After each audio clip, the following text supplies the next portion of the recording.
राधे राधे। जय श्री कृष्णा। आइए आज की कहानी को शुरू करते हैं। एक गांव में एक किसान रहता था। उसके परिवार में उसके 2 बेटे और एक बेटी थी। वह अपनी पत्नी के साथ उस गांव में रहता था। उसका एक छोटा सा खेत था जिसमें वह खूब मन लगाकर मेहनत करता था। बड़ा बेटा बहुत समझदार था। वह भी अपने माता पिता के साथ खेत में काम करवाया करता था। दोनों भाई बहन अभी बहुत छोटे थे, इसीलिए वह खेतों पर नहीं जाते थे। ऐसे ही समय गुजर रहा था। एक दिन की बात है, दोनों पति पत्नी खेत में काम कर रहे थे। काम करते करते शाम हो गई। अंधेरा हो चला था, इसीलिए उन्हें अब खेत में कुछ ठीक से दिखाई नहीं दे रहा था। तभी वहां पर पानी से नाली टूट गई।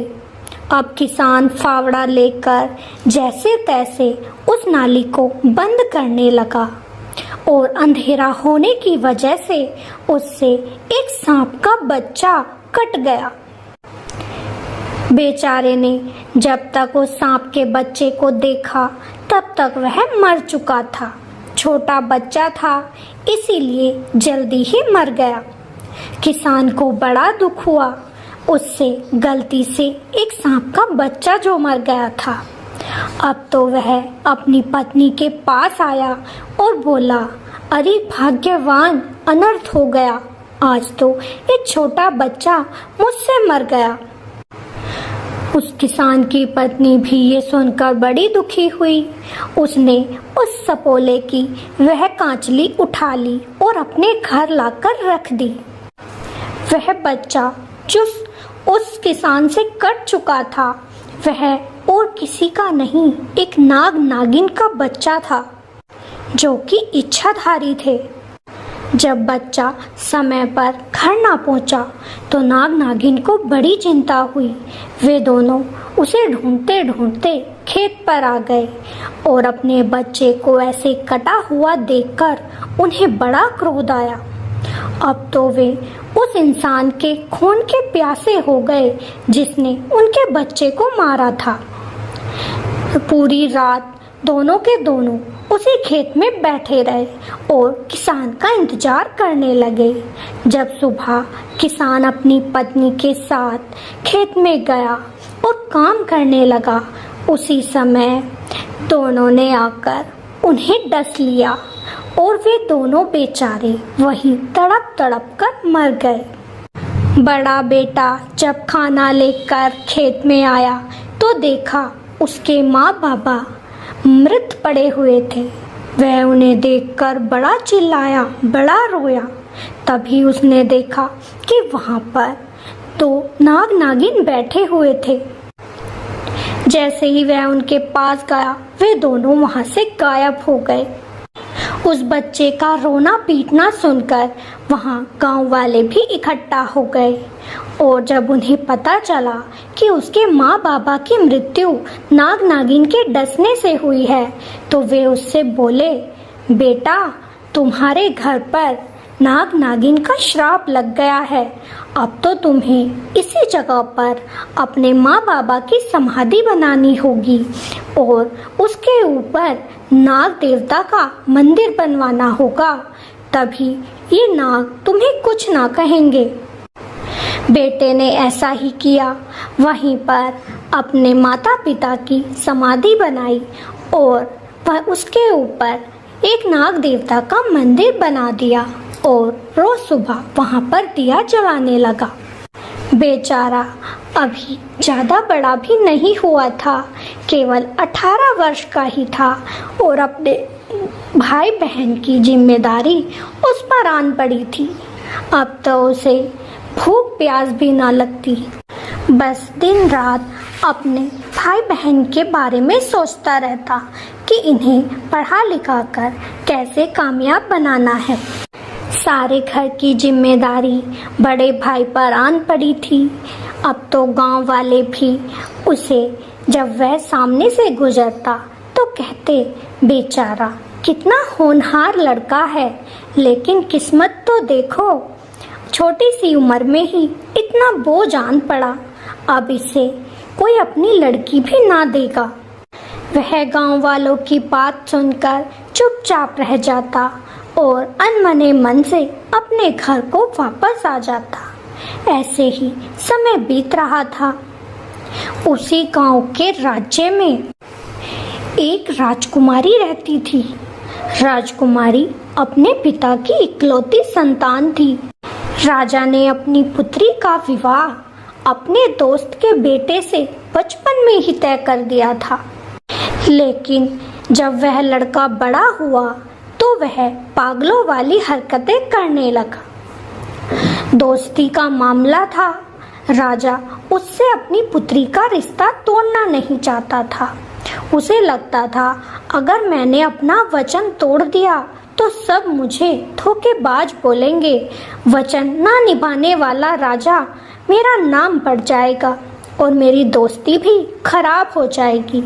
इसीलिए वह अपनी पुत्री का विवाह वही करना चाहता था। एक दिन उसने अपनी पुत्री को अपने पास बुलाया और कहा, देखो बेटी, कल तुम्हें मेरे मित्र का लड़का देखने आने वाला है।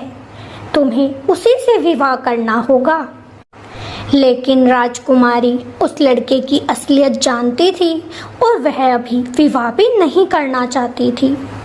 अपने पिता को एक दो बार मना करके देख लिया, लेकिन पिता अपनी जिद पर अड़ा था।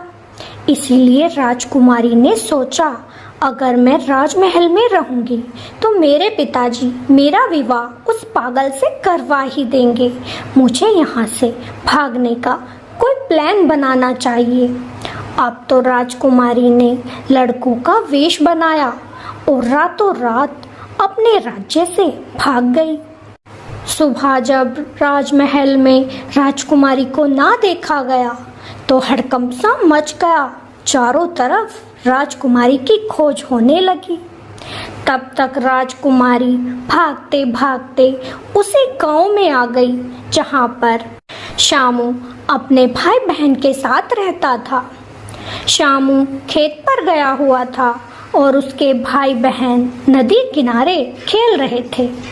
तभी उन्होंने देखा कि एक अनजान लड़का नदी के किनारे बैठा हुआ है। दोनों भाई बहन उसके पास गए और बोले, अरे भाई, तुम इस गांव के तो नहीं लगते, तुम कहाँ से आए हो? तब राजकुमारी ने सोचा, दोनों के दोनों बड़े भले लगते हैं, क्यों ना इन्हें अपनी सच्चाई बता दूं। राजकुमारी ने सारी सच्चाई दोनों भाई बहनों को बता दी।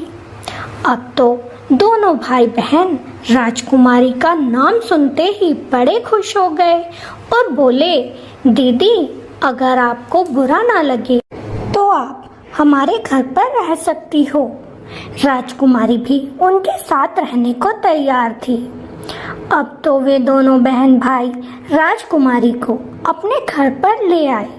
उस समय तो शामू खेत में गया हुआ था, लेकिन एक ही कुटिया थी। उसमें शामू से उसे बचाना बहुत मुश्किल था। उसे कैसे छुपाते?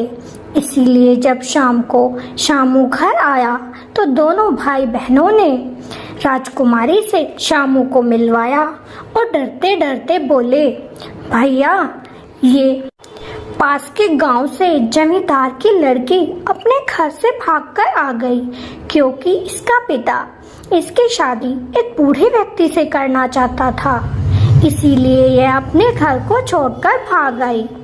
अब हमारे यहाँ पर कुछ दिन रहना चाहती है, तो क्या हम इसे अपने यहाँ रख लें? शामू ने जब उस लड़की को देखा तो सोचने लगा, अरे, इसका बाप तो बड़ा ही दुष्ट व्यक्ति है जो एक वृद्ध व्यक्ति से इसका विवाह करना चाहता है। इतनी सुंदर लड़की और इसका विवाह एक बूढ़े व्यक्ति से? नहीं, इससे तो अच्छा होगा कि यह कुछ दिन यहीं पर रहे। शामू ने भी उसे वहां रहने की इजाजत दे दी। कुछ दिन तो राजकुमारी उनके साथ हंसी खुशी उनके घर पर रही, क्योंकि किसी को भी उसके बारे में कुछ जानकारी नहीं थी। यह कौन है और कहां से आई है। लेकिन एक दिन राजकुमारी सभी से जिद कर बैठी कि मुझे भी आज जंगल में जाना है, मुझे भी खेतों को देखना है। शामू उसे मना नहीं कर सका, क्योंकि मन ही मन शामू के दिल में उसके लिए एक जगह से बन गई थी। शामू उसे पसंद करने लगा था, इसीलिए खुश होकर बोला, ठीक है राजकुमारी, तुम अब मेरे बहन भाइयों के साथ आज खेत में आ जाना। राजकुमारी भी उसके बहन भाई के साथ दोपहर के समय खेत पर चली गई। वहां जब वे दोनों पहुंचे तो राजकुमारी सीधा उस मंदिर के पास पहुंच गई जहां पर उसके माता पिता की समाधि बनी हुई थी और उसके ऊपर नाग देवता का मंदिर बनाया हुआ था। और शामू से पूछने लगी, शामू ये क्या है? तब शामू ने कहा, ये मेरे माता पिता की समाधि है और इसके ऊपर मैंने नाग देवता का मंदिर बनवा रखा है, क्योंकि नाग के डसने से ही मेरे माता पिता की मृत्यु हुई थी।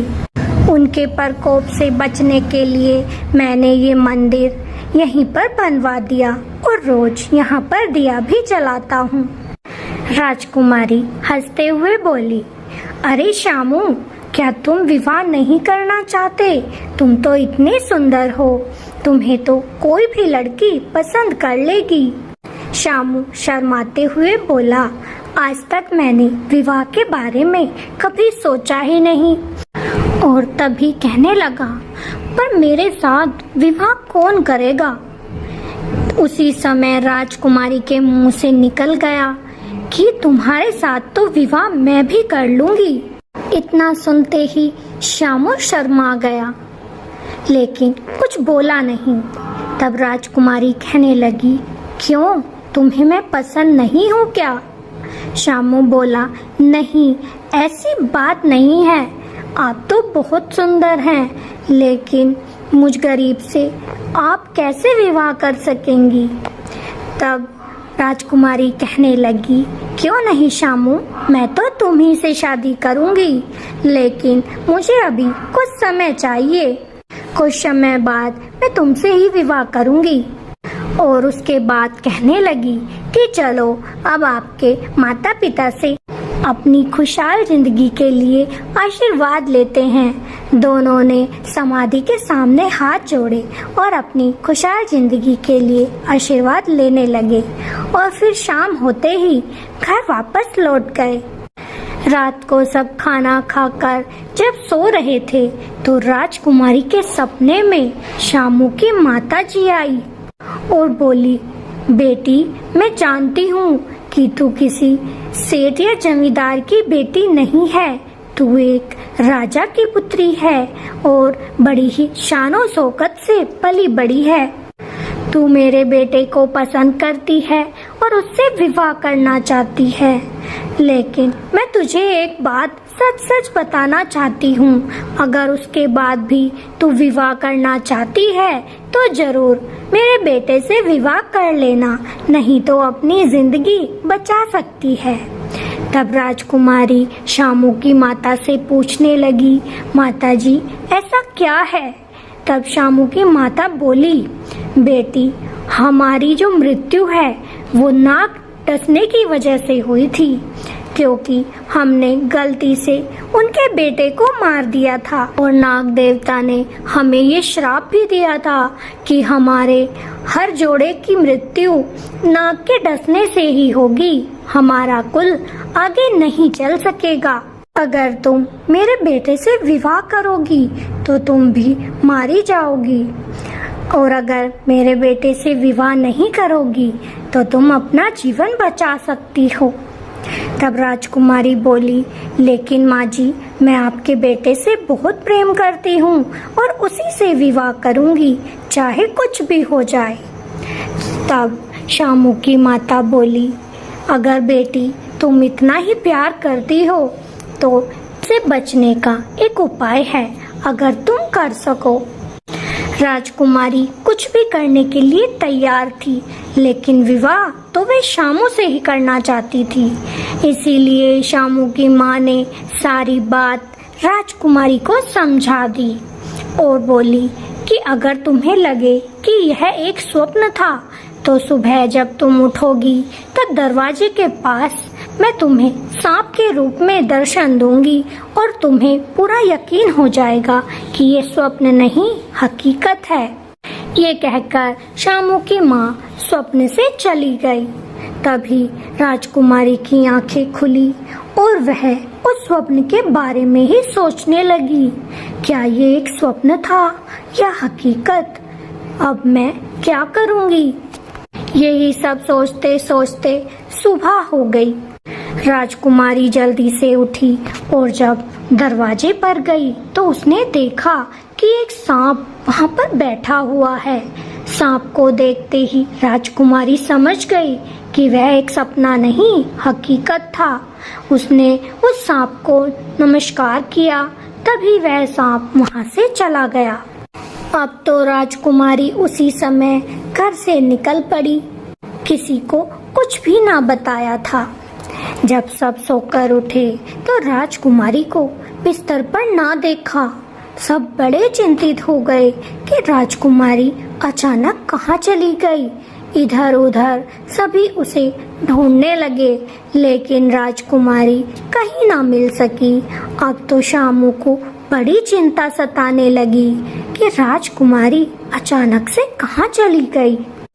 शामू और शामू के भाई बहन घर के बाहर राजकुमारी को ढूंढ ही रहे थे कि तभी दो सैनिक आए और उन तीनों को पकड़कर राजमहल में ले गए। राजमहल में राजा ने जब तीनों को अपने सामने देखा तो कहने लगा, अरे दुष्ट, तूने मेरी बेटी को अपने पास रखा और मुझे बताया तक नहीं। बता मेरी बेटी कहाँ है? शामू ये सुनकर बड़ा हैरान था, क्योंकि शामू तो ये जानता ही नहीं था कि वह कोई राजकुमारी थी। वह अपने भाई बहन की तरफ देखने लगा। दोनों भाई बहन डरते डरते अपने भाई से बोले, भैया ये बिल्कुल सही कहते हैं, वह जो राजकुमारी थी वह असल में राजा की ही पुत्री है। हमने आपको झूठ बोला था कि वह एक जमींदार की बेटी है। असल में वह इन्हीं की पुत्री है और घर से भाग गई थी। अब तो शामू बड़ा चौंक गया कि मैंने राजकुमारी से विवाह करने की बात की, कहीं वे इसी वजह से तो वहाँ से नहीं चली गई। राजा ने उनसे कई बार पूछा कि मेरी बेटी कहाँ है, लेकिन वे तीनों एक ही बात कहते, न जाने आज सुबह सुबह कहाँ चली गई। किसी को कुछ भी नहीं बताया राजा साहब। राजा ने उनकी बात पर विश्वास नहीं किया और उन तीनों को बंदी गृह में डलवा दिया। उधर राजकुमारी चलते चलते एक घने जंगल में पहुंच गई, जैसा कि शामू की माता ने उसे स्वप्न में बताया था। उस जंगल में एक छोटा सा सरोवर बना हुआ था। राजकुमारी को अब प्यास लगने लगी। वह सोचने लगी कि थोड़ी देर यहाँ रुककर थोड़ा पानी पी लेती हूँ, फिर आगे की ओर चलूंगी। जैसे ही राजकुमारी उसमें पानी पीने लगी, तभी वहाँ पर एक नाग कन्या प्रकट हो गई और राजकुमारी को रोक दिया। कहने लगी, तुम यहाँ का पानी मत पियो, नहीं तो तुम भी मेरी तरह नाग कन्या बन जाओगी। राजकुमारी ये सुनकर हैरान थी कि भला पानी पीने से नाग कन्या कैसे बन जाऊंगी। तब नाग कन्या बोली, इस सरोवर का पानी श्रापित है, जो भी इसे पीता है वह मेरी तरह नाग कन्या बन जाता है। तुम इस पानी को बिल्कुल मत पीना। राजकुमारी ने कहा, लेकिन मुझे तो नाग देवता से मिलना था और उनसे ही मिलने में आई हूँ।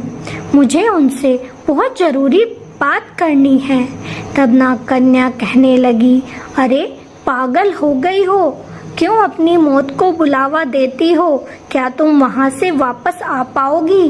राजकुमारी बोली, चाहे जो भी हो जाए, लेकिन जिस कार्य के लिए मैं घर से निकली हूँ वह तो मैं पूरा ही करके जाऊंगी। नागकन्या उसकी बात सुनकर बड़ी प्रभावित हुई और बोली, ठीक है, मैं अभी आती हूँ। तब वह उस सरोवर के अंदर गई और एक नागमणि हाथ में लेकर आई और राजकुमारी को देखकर बोली, लो, ये नागमणि है, ये बहुत शक्तिशाली है।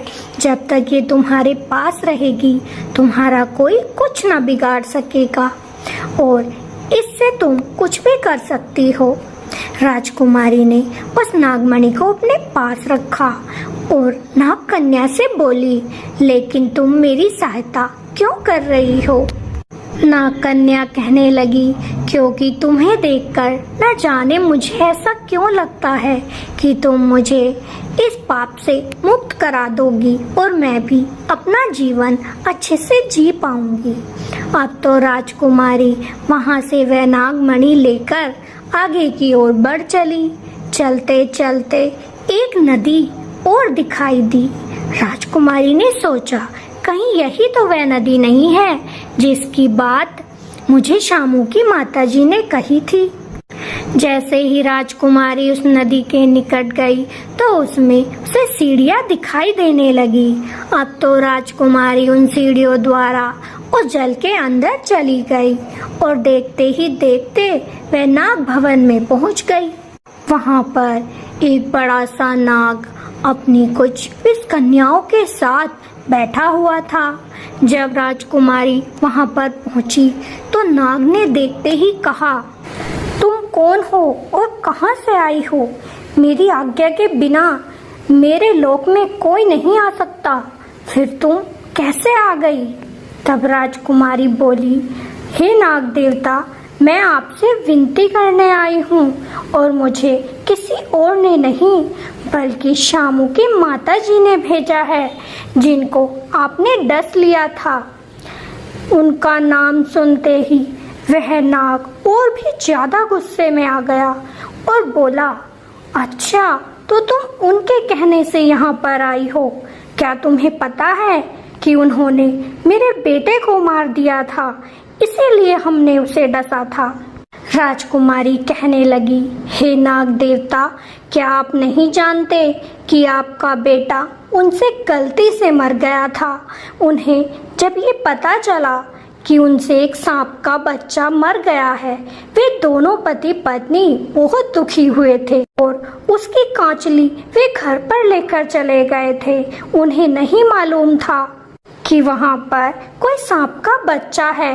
वो तो जल्दबाजी में अपने खेत की नाली बांध रहे थे और उसी चक्कर में आपका बच्चा उनसे मर गया। उन दोनों को इस बात का बड़ा अफसोस था। तब नाग देवता कहने लगा, क्या वह कांचली अभी भी उनके पास थी? अगर मुझे ये पहले पता होता तो मैं अपने पुत्र को जीवित कर सकता था। राजकुमारी बोली, मैं आपके बेटे की कांचली लेकर आई हूँ। अगर आप चाहें तो उसे अभी भी जीवित कर सकते हैं और साथ में मैं नागमणि भी लाई हूँ। आप अपने बेटे को जीवित कर लीजिए और शामू के माता पिता को इस श्राप से मुक्ति दे दीजिए।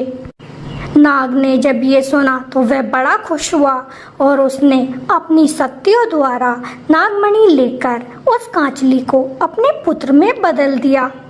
नाग अपने बेटे को जीवित देखकर बहुत खुश हुआ और खुशी के मारे वह राजकुमारी से बोला, बेटी, आज तूने मेरी बरसों की इच्छा को पूरा कर दिया है, बता तुझे क्या चाहिए?